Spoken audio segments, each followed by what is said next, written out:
7.5 exercise में हम लोग सीखेंगे आंशिक भिन्न की सहायता से समाकलन करना।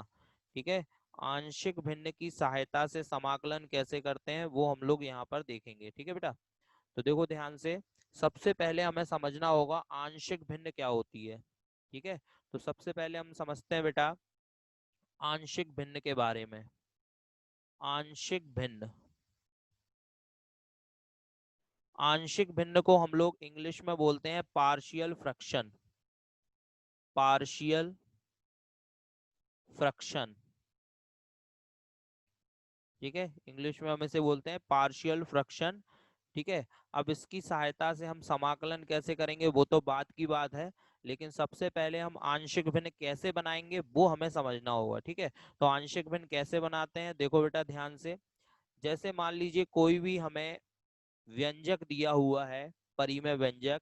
ठीक है, परिमेय व्यंजक क्या होता है, जैसे कि मान लीजिए P x upon Q x, ये एक परिमेय व्यंजक है। ठीक है, ये एक परिमेय व्यंजक है जहां पर पी एक्स जो है ये बहुपद है। पी एक्स क्या है बेटा, बहुपद एक्स के पदों में, और यहाँ पर क्यू एक्स भी क्या है, एक बहुपद है। ठीक है, और P x upon Q x क्या है, एक परिमेय व्यंजक है। ठीक है, अब इसमें जो अंश है, ठीक है, ये एक बहुपद है, जो हर है वो एक बहुपद है। ठीक है, मान लीजिए कि इसमें जो अंश की घात है, अंश की घात वो हर की घात से छोटी है। ठीक है, अंश की घात क्या है, अंश की घात यानी कि पी एक्स की घात हर की घात से क्या है बेटा, छोटी, यानी क्यू एक्स की घात से क्या है, कम है। ठीक है, इसके बाद जो क्यू एक्स की वैल्यू है हमारे पास एक्स प्लस ए, x plus b, x plus c. ठीक है, अब देखिए यहाँ पर ये रेखिक बहुपद है, ये एक्स प्लस ए, x plus b, x plus c, ये सब क्या है, रेखिक बहुपद है, क्योंकि इनमें एक्स की घात जो है एक है। ठीक है, रेखिक बहुपद क्या होते हैं बेटा, जिसमें एक्स की घात एक हो। तो हमने क्या किया, जो क्यू एक्स है वो हमारा रेखिक बहुपद के गुणनखंड के रूप में है। ठीक है, इसमें रेखिक बहुपद के गुणनखंड के रूप में है। अगर ऐसे गुणनखंड ना हो तो पहले हमें इसके गुणनखंड बनाने पड़ेंगे, जो क्यू एक्स यानी कि हर। ठीक है, क्यू एक्स का मतलब किसकी बात कर रहे हैं हम लोग, हर की। ठीक है, जो व्यंजक का जो हर है उसे हम लोग को क्या करना पड़ेगा, रेखिक बहुपद के गुणनखंड के रूप में उसको इस तरह से लिखना होगा। ठीक है, जब हम ऐसे लिख लेंगे तो उसके बाद देखिए ध्यान से, अब हम इसकी आंशिक भिन्न बनाएंगे, तो पी एक्स ऐसा ही रहेगा। ठीक है, पी एक्स से अभी हमें कोई मतलब नहीं है, पी एक्स कुछ भी हो सकता है, बस पी एक्स की जो घात है वो क्यू एक्स की घात से कम होनी चाहिए। जैसे कि मान लीजिए यहाँ पर यदि सबका गुणा कर दें तो एक्स की घात 3 आएगी, तो पी एक्स की घात जो है 3 से कम होनी चाहिए, यानी कि एक्स की घात 2 हो सकती है, एक्स की घात 1 हो सकती है। ठीक है, लेकिन 3 नहीं हो सकती और ना 3 से बड़ी हो सकती है। ठीक है, ध्यान रखिएगा। तो पी एक्स की घात क्यू एक्स की घात से कम होनी चाहिए, यानी अंश की घात हर की घात से कम होनी चाहिए। तो देखिए ध्यान से, हर में कितना दिया है, हर में दिया है x plus A, x plus b and x plus c. ठीक है बेटा, बराबर। अब आंशिक भिन्न के लिए क्या करेंगे, हम ये जो गुणनखंड है इनको अलग अलग करके लिखेंगे, उसे हम आंशिक भिन्न कहते हैं। तो अलग अलग कैसे लिखेंगे हम, देखो बेटा यहाँ पर अलग अलग लिखने के लिए यहाँ पर देखो क्या करेंगे, हम लोग इसे लिखेंगे a upon x plus a plus b upon x plus b plus C upon x plus c. ठीक है बेटा, तो क्या किया हमने यहाँ पर अलग अलग करके लिख दिया। ठीक है, ये जो गुणनखंड दिए थे एक्स प्लस ए, x plus b, x plus c, इनको अलग अलग भिन्न के रूप में लिख दिया। इसी को बोलते हैं बेटा आंशिक भिन्न। आंशिक भिन्न यानी अलग अलग भिन्न बनाना। ठीक है, तो देखिए अभी ये पूरी एक भिन्न थी, इस एक भिन्न को हमने 3 अलग अलग भिन्नों के रूप में लिख दिया। और कैसे लिखा हमने, जो हर में जितने गुणनखंड लिखे हुए थे, हर में जो भी गुणनखंड थे इन सबको हमने अलग अलग कर दिया बेटा। देखो एक्स प्लस ए को अलग लिख दिया, A upon x plus A, x plus B को अलग लिख दिया, B upon x plus B, और एक्स प्लस सी को अलग लिख दिया, प्लस सी अपॉन एक्स प्लस सी। अगर हम इसका एलसीएम लेंगे तो यही आएगा बेटा, पूरा जो इसमें लिखा हुआ है यही आ जाएगा इसका एलसीएम लेने पे। ठीक है, अब इसमें आप सोच रहे होगे एबीसी क्या है बेटा, एबीसी अज्ञात मान है। एबीसी क्या है बेटा, अज्ञात मान। ठीक है, इनकी वैल्यू आपको निकालनी पड़ेगी। ठीक है, ए बी सी की वैल्यू आपको क्या करनी है बेटा, निकालनी है। ठीक है, ये अज्ञात मान है, इनकी वैल्यू कैसे निकालेंगे वो हम अभी बाद में सब सवाल सॉल्व करेंगे, उसमें देखेंगे कि हम ए बी सी के मान कैसे निकालते हैं बेटा। ठीक है, तो अभी आप आंशिक भिन्न बनाना सीख लीजिए कि यदि हर, ठीक है, हर यानी कि क्यू एक्स का मान यदि हमें इस रूप में दिया हुआ है एक्स प्लस ए, x plus b, x plus c, यानी कि रेखिक बहुपद के गुणनखंडों के रूप में यदि दिया हुआ है, तो उसकी आंशिक भिन्न बनाने के लिए हमें क्या करना होगा कि एक एक जो गुणनखंड है, हर एक गुणनखंड को अलग अलग करके लिखेंगे। जैसे पहले लिखेंगे एक्स प्लस ए को तो a upon x plus a, फिर लिखेंगे एक्स प्लस बी को तो b upon x plus b, फिर लिखेंगे एक्स प्लस सी को तो c upon x plus c. ठीक है, अगर मान लीजिए कि एक और गुणनखंड यहाँ पे होता, एक और होता यानी एक्स प्लस डी भी होता, तो आप क्या लिख देते, D upon x plus D. पांच होते, एक और होता एक्स प्लस ई भी होता, तो क्या लिख देते, ई अपॉन एक्स प्लस ई। यानी इसी तरीके से आगे बढ़ता चला जाता, जितने गुणनखंड होते उतनी बार हम उसको अलग अलग करके लिख देते बेटा। ठीक है बेटा, समझ में आ गया। तो ये इसका केस फर्स्ट था बेटा। ठीक है, अब इसमें देखते हैं हम लोग कि हमें इसके सवालों को कैसे करना है सॉल्व। ठीक है बेटा, तो मान लीजिए कि आपको एक सवाल दिया हुआ है। ठीक है, छोटा सा एक सवाल लेके चलता हूं मैं। पहला ही सवाल है 7.5 का। इसमें दिया हुआ है x अपॉन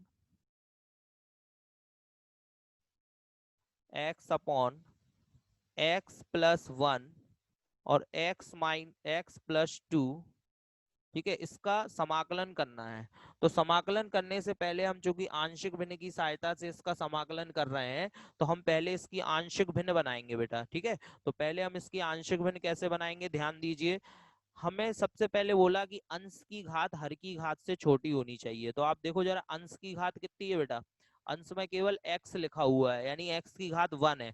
जबकि हर में देखो x दो बार है, तो x into x x square हो जाएगा, यानी हर की घात 2 है और अंश की घात 1 है।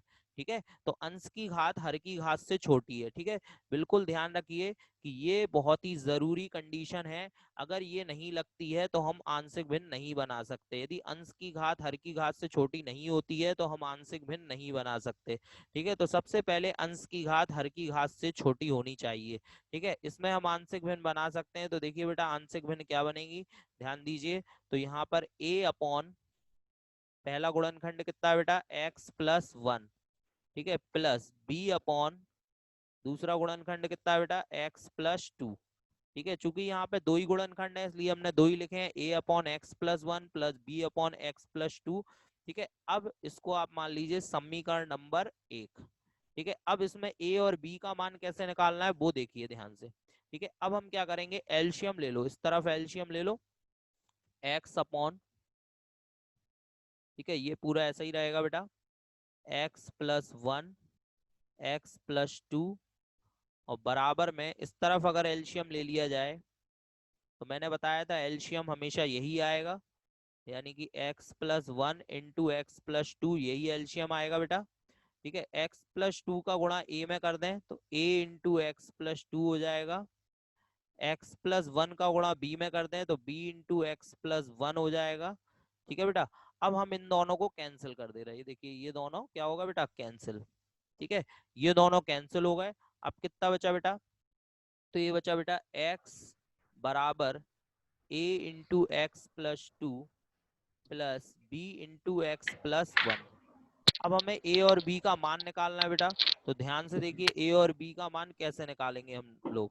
ठीक है, तो a और b का मान निकालने के लिए हमें क्या करना होगा, हमारे पास जो ये दो गुणनखंड है कौन कौन से, x प्लस वन और x प्लस 2, हमें एक एक करके इन्हें जीरो के बराबर रखना होगा। सबसे पहले हम x प्लस वन को जीरो रखेंगे। ध्यान दीजिए, a और b का मान कैसे निकालना है, जो दो गुणनखंड दिए हुए हैं इनको एक एक करके जीरो के बराबर रखेंगे जब x प्लस वन बराबर जीरो। जब हमने x प्लस वन को जीरो रखा तो x बराबर आया -1। ठीक है, x बराबर कितना आ गया बेटा, -1। रखो जरा इसमें x बराबर -1, तो -1 बराबर यहाँ रखेंगे -1 और यहाँ रखो -1, a -1 प्लस 2। ठीक है, और ये बेटा जीरो हो जाएगा क्योंकि x प्लस वन कितना रखा है, जीरो, तो ये वाला पूरा जीरो हो जाएगा, जीरो का गुणा b में जीरो। ठीक है बेटा, तो केवल a बचेगा। तो -1 बराबर दो में से एक गया एक, तो यानी कि a बचा। तो a बराबर कितना आ गया बेटा -1। तो देखो a की वैल्यू निकालनी समझ में आ गई सबको, ठीक है कि a बराबर -1 आ गया। अब हम b की वैल्यू निकालते हैं। तो हमारे पास एक और गुणनखंड है बेटा x+2। तो अब हम इसको 0 रखेंगे जिससे b का मान निकले। तो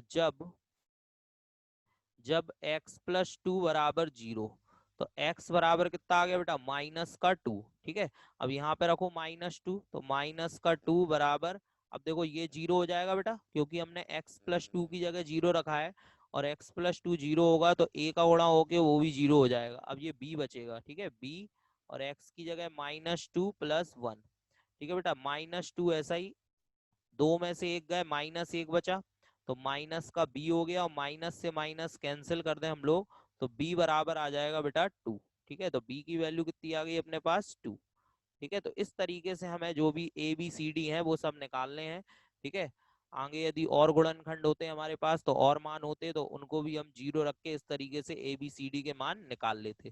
ठीक है, तो यहाँ से हम फिर से समझ लेते हैं बेटा। तो सबसे पहले सवाल ये दिया हुआ था, इसका हमें आंशिक भिन्न बनानी थी। तो आंशिक भिन्न कैसे बनाई, हमारे पास दो गुणनखंड थे x+1 x+2, तो हमने लिखा a/x+1 + b/x+2। ठीक है, इसको हमने समीकरण 1 मान लिया। अब हमें a और b का मान निकालना है, तो कैसे निकालेंगे, हम पहले सबसे पहले एलसीएम ले लेंगे दोनों में।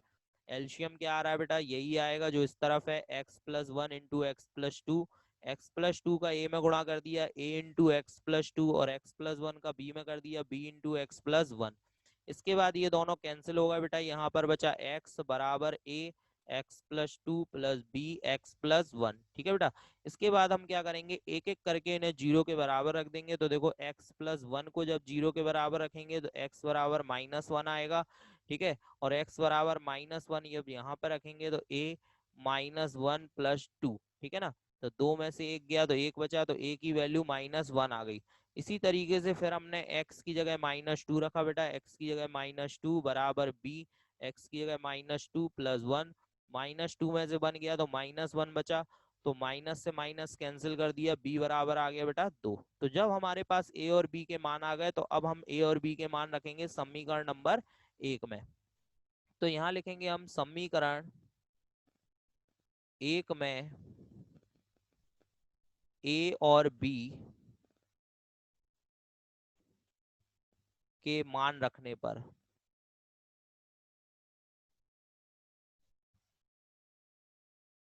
ठीक है बेटा, तो समीकरण 1 में हम a और b के मान रख रहे हैं यहाँ पर। तो देखिए, जब समीकरण 1 में मान रखेंगे हम a का और b का, ठीक है, तो कितना आ रहा है बेटा, तो देखिए ध्यान से, समीकरण 1 क्या थी बेटा, समीकरण 1 ये थी बेटा, इसमें a का मान आएगा अपना -1 और b का मान आएगा 2। ठीक है, तो रखिए जरा वैल्यू, तो देखिए x/ लेफ्ट हैंड साइड वैसी रहेगी बेटा, x/x+1 x+2 बराबर, a का मान -1 था तो -1/x+1, और b की वैल्यू 2 थी बेटा, तो 2/x+2। ठीक है बेटा, तो ये आ गई वैल्यू। अब जब हम आंशिक भिन्न बना चुके हैं, तो अब हम इसका समाकलन कर सकते हैं। ठीक है, तो दोनों ओर समाकलन करने पर integration both side, integration both side with respect to x। ठीक है, तो अब हम इसका x के रिस्पेक्ट इंटीग्रेशन कर सकते हैं। ठीक है, तो जैसे ही आप इसकी आंशिक भिन्न बना ले, तो आप इसका समाकलन कर दीजिए। तो देखिए समाकलन कितना आएगा बेटा, समाकलन x/(x/(x+1 x+2 dx is equal to में माइनस बाहर, ये माइनस बाहर इस तरफ भी समाकलन होगा, समाकलन 1/(x+1 dx प्लस, यहाँ पे बेटा 2 बाहर आ जाएगा, 2 बाहर लिख लो, इंटीग्रेशन 1/(x+2 dx। ठीक है बेटा, अब फॉर्मूला आप सभी जानते ही है, क्या होता है बेटा फॉर्मूला, तो 1/x का समाकलन होता है बेटा log mod x plus c। ठीक है, सबको मालूम है, ठीक है, कि 1/x का समाकलन क्या होता है बेटा, log mod x plus c। तो यही समाकलन हम यहाँ भी करेंगे। तो देखिए माइनस ऐसा ही 1/x+1 का समाकलन क्या होगा, तो जैसे 1/x का log mod x है, वैसे ही 1/x+1 का log mod x+1 हो जाएगा, +2 ऐसा ही 1/x+2 का कितना होगा, तो 1/x+2 का log mod x+2 और लास्ट में प्लस में c आ जाएगा बेटा। ठीक है, अब यहाँ पे देखिए माइनस का log mod x+1 ऐसा ही रहेगा, इसको थोड़ा सा सॉल्व कर लेते हैं आगे। ठीक है, आप वैसे आंसर यहाँ भी छोड़ना चाहें तो यहाँ भी छोड़ सकते हैं, और आगे सॉल्व करना चाहें तो थोड़ा सा सॉल्व भी हो जाएगा।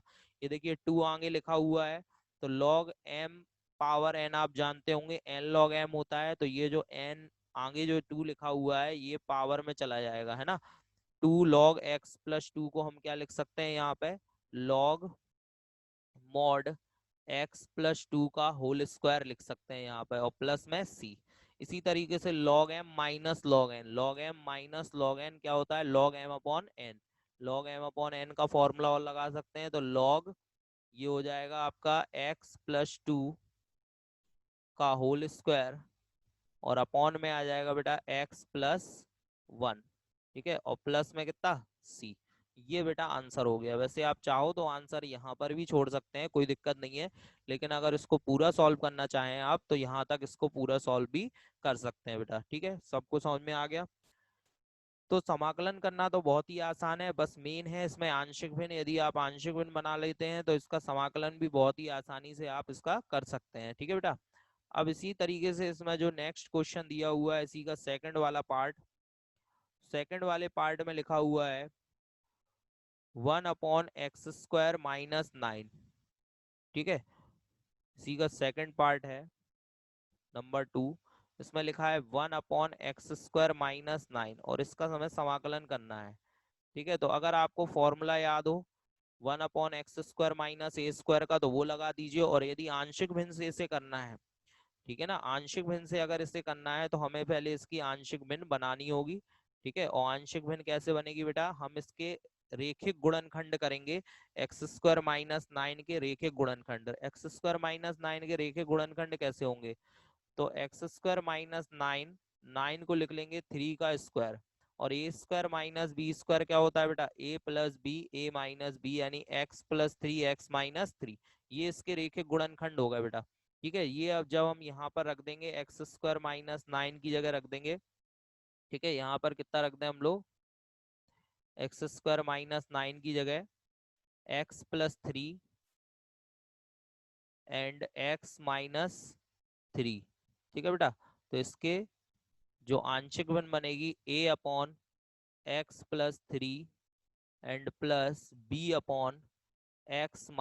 - 3, और इसको आप पढ़ लेना समीकरण नंबर 1। ठीक है बेटा, अब इसके आगे आपको वैसे ही सॉल्व करना है जैसे मैंने क्वेश्चन नंबर फर्स्ट इसका सॉल्व किया है। तो ये आप लोग होमवर्क में नोट कर लो, आप लोग सभी लोग इसको ट्राई करिएगा। ठीक है बेटा, चलिए इसके बाद हम लोग बढ़ते हैं क्वेश्चन नंबर थर्ड की तरफ। क्वेश्चन नंबर थर्ड देखिए क्या दिया हुआ है इसमें आपको, ये दिया है 3x - 1 अपॉन में दिया हुआ है x - 1, x - 2 एंड x - 3। ठीक है, ये दिया हुआ है बेटा। अब इसमें देखिए इसकी आंशिक भिन्न कैसे बनाएंगे बेटा हम लोग, तो बिल्कुल आसान है, a/x - 1, 3 गुणनखंड है ना यहाँ पे, x - 1, x - 2, x - 3, और ऊपर जो अंश की घात है वो तो हर की घात से छोटी है ही। ठीक है, फिर अगला क्या बनेगा, b/x - 2, फिर अगला क्या बनेगा बेटा, c/x - 3। तो इस तरीके से ये, ठीक है, गुणनखंड होगा इसके। अब इसके बाद यहाँ पर देखिए ध्यान से, आंशिक भिन्न बनाने के बाद इसको समीकरण नंबर 1 मान लेते हैं। ये हो गई समीकरण नंबर 1। अब इसमें एलसीएम ले लीजिए, तो कितना आ रहा है, ए बी सी के मान निकालना है तो एलसीएम लेना पड़ेगा। तो देखिए इस साइड तो यही रहेगा, 3x/3x -1/x - 1, x - 2, x - 3, और इक्वल में यहाँ पर भी अगर एलसीएम लेंगे तो कितना आ जाएगा, यही आ जाएगा सेम। ठीक है, यानी कि x - 1, x - 2 and x minus three, यही आएगा बेटा। वन था, तो जब x माइनस वन कैंसिल होगा तो इन दोनों का मल्टीप्लाई होगा ना, x माइनस टू और x माइनस थ्री का, तो x माइनस टू भी आएगा साथ में, प्लस फिर b। अब b के नीचे क्या है, x माइनस टू है, तो इसमें किस किस का गुणा होगा, x माइनस वन का और x माइनस थ्री का, तो यहाँ आएगा x minus one into x minus three. ठीक है, फिर अपॉन साथ में c कितना आएगा, ठीक है, तो प्लस में c। अब देखो c के नीचे x माइनस थ्री है, तो x माइनस थ्री कैंसिल होगा, तो यहाँ x माइनस वन और x माइनस टू का गुणा होगा, तो x minus one into x minus two आ जाएगा यहाँ पर। ठीक है बेटा, अब ये तो कैंसिल हो जाएगा यहाँ पर, ये देखिए दोनों कैंसिल हो रहे हैं। ठीक है, हर कैंसिल कर दो यहाँ पर। ठीक, तो अब कितना बचा बेटा, देखिए ध्यान से, तो ये बचेगा अब थ्री एक्स माइनस वन बचेगा लेफ्ट हैंड साइड में, और राइट हैंड साइड में ये पूरा लिखा हुआ है।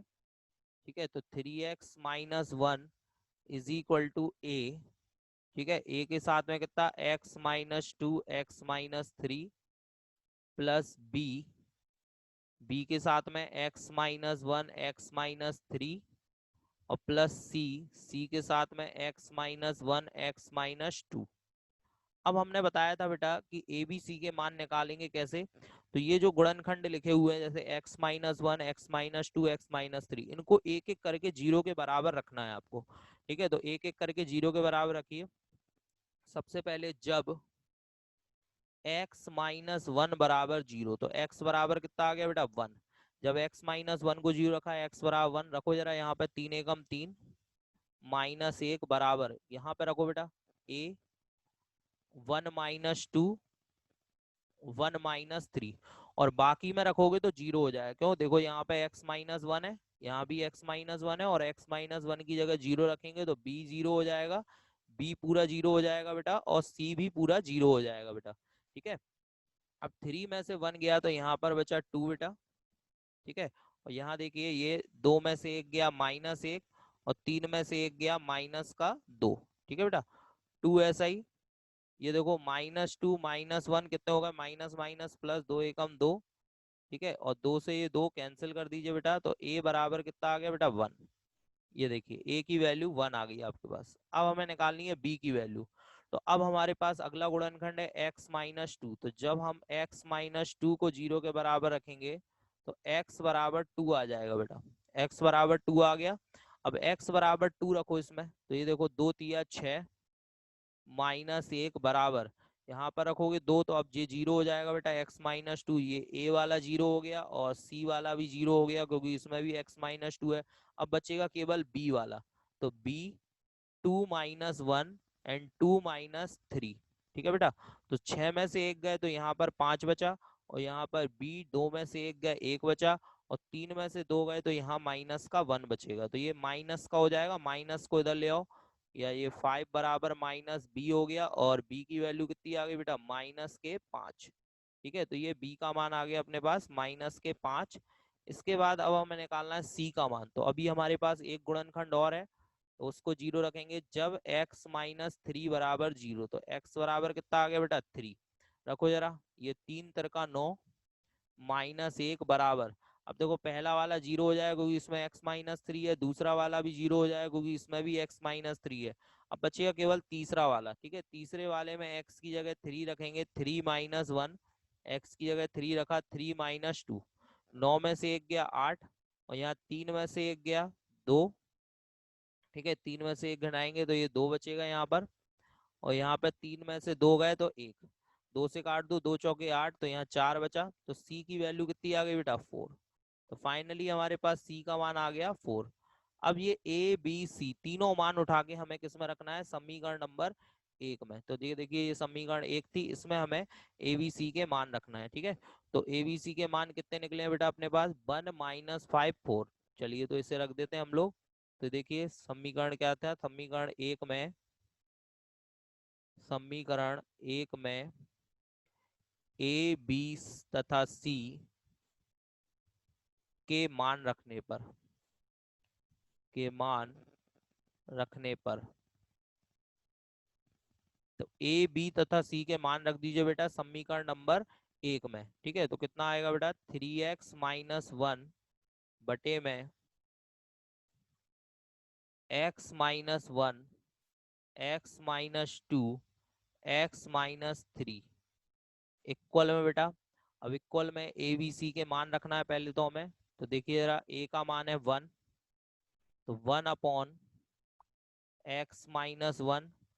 बी का मान देखें जरा, -5, तो -5/x-2। सी का मान देखें जरा, 4, तो 4/x-3। ये आ गया बेटा मान। और हमने क्या बताया था, जब आंशिक भिन्न बन जाए तो उसके बाद आप इसका समाकलन कर सकते हैं। तो नाउ इंटीग्रेशन बोथ साइड, यहाँ हम लिखेंगे integration both side with respect to x. तो दोनों साइड एक्स के रिस्पेक्ट में इंटीग्रेशन कर दीजिए। तो इंटीग्रेशन 3x-1 अपॉन में, ये पूरा लिख दीजिए, x-1, x-2, x-3 dx is equal to में साइड करिए इंटीग्रेशन 1/x-1 dx -5 बाहर लिख लीजिए, कांस्टेंट है। इंटीग्रेशन 1/x-2 dx, यहाँ पर 4 बाहर लिख लीजिए, कांस्टेंट है।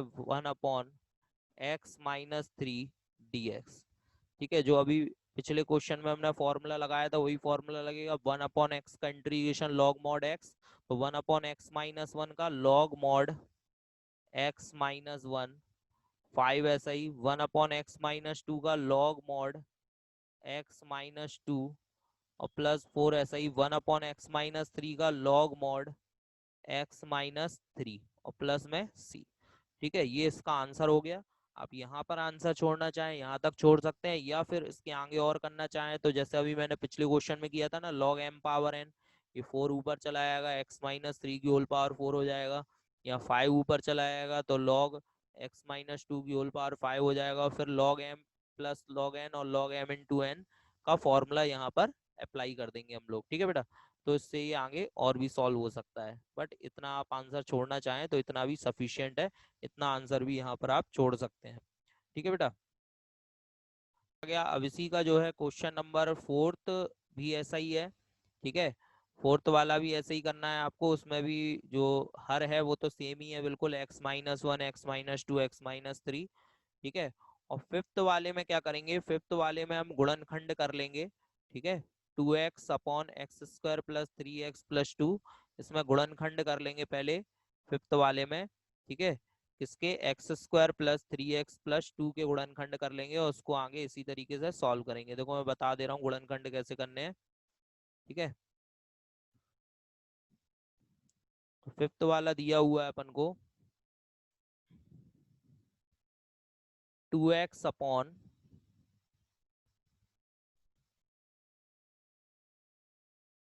x² + 3x+2, ठीक है। तो ये जो नीचे द्विघात समीकरण लिखी हुई है ना, इसके गुणनखंड करने हैं अपन को। तो कैसे करेंगे, x² + 3x+2 के गुणनखंड। तो देखिए x², और ये देखिए जोड़ने पर 3 है, गुणा करने पर 2, तो 2 एकम 2, ठीक है। 2 + 1x और प्लस में 2 बेटा, ठीक है। x का गुणा कर दें, x² + 2x + x + 2, ठीक है। तो यहाँ पर देखिए कॉमन लेंगे, पहले में x कॉमन आ जाएगा तो x+2 हो जाएगा। फिर यहाँ पर 1 कॉमन आ गया तो x+2 हो गया। और x+2 अगर पूरे में कॉमन ले लें हम लोग, ठीक है, x+2 पूरे में कॉमन ले लें तो कितना बचा बेटा, x+1 बचा यहाँ पर, ठीक है। और ये वैल्यू हम यहाँ पर रख देंगे तो कितना हो जाएगा, देखो 2x अपॉन में आ जाएगा आपका x+2, x+1, x+2, ठीक है। अब आप आसानी से इसकी आंशिक भिन्न बना सकते हो। क्या बनेगी इसकी आंशिक भिन्न, a/x+1 और प्लस b/x+2, ठीक है बेटा। और ये इक्वेशन फर्स्ट पढ़ के आप a और b की वैल्यू निकाल लेना बेटा, ठीक है। ओके।